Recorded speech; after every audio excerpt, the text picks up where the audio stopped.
بسم اللہ الرحمن الرحیم۔ السلام علیکم ورحمۃ اللہ وبرکاتہ۔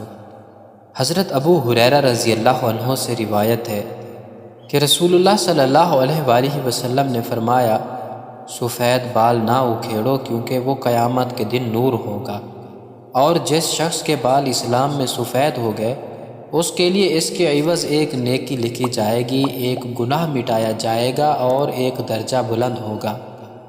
حضرت یحییٰ بن سعید سے روایت ہے کہ انہوں نے حضرت سعید بن مسیب کو یہ فرماتے ہوئے سنا کہ حضرت ابراہیم علیہ السلام جو رحمان یعنی اللہ کے دوست تھے، سب سے پہلے انسان ہیں جنہوں نے اپنی مونچھیں کتری، اور وہ سب سے پہلے انسان ہیں جنہوں نے بڑھاپا یعنی سفید بال دیکھا۔ چنانچہ انہوں نے جب سب سے پہلے اپنے بالوں میں سفیدی کو دیکھا تو عرض کیا کہ اے میرے پروردگار، یہ کیا ہے؟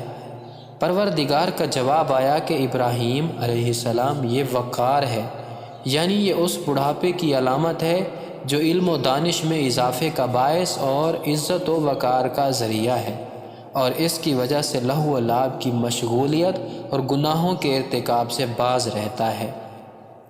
حضرت ابراہیم علیہ السلام نے عرض کیا، پروردگار، یہ تو تیری بڑی نعمت ہے، لہٰذا میرے وقار میں اضافہ فرما۔